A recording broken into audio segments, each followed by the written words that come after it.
madaxweynaha dowladda Soomaaliya Maxamed Cabdullaahi Farmaajo waxaa si weyn loogu soo dhaweeyay magaalada Brussels ee dalka Belgiumka halkaasi oo si weyn uga furmayo shirka Brussels kaasi oo danaha Soomaaliya looga hadlayo.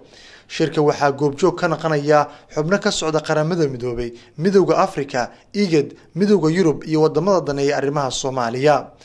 madaxweynaha dowladda Soomaaliya Maxamed Cabdullaahi Farmaajo iyo wafdigu hogaaminaya ee gaara magaalada Brussels ee dalka Belgiumka halkaasi waxaa ku wehelinaya safarka mas'uuliyiin kala duwan oo qaarkood ka socdaan maamul goboleedyada ka jira dalka Soomaaliya.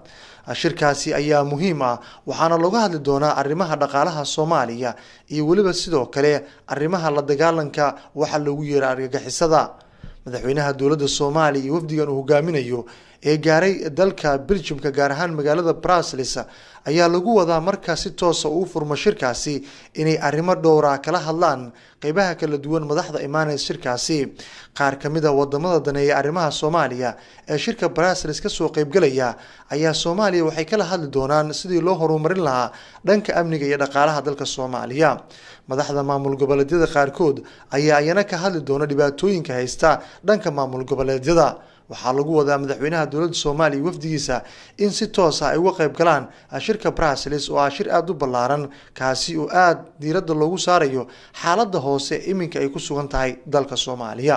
Cabdi Casriile, Somali Cable.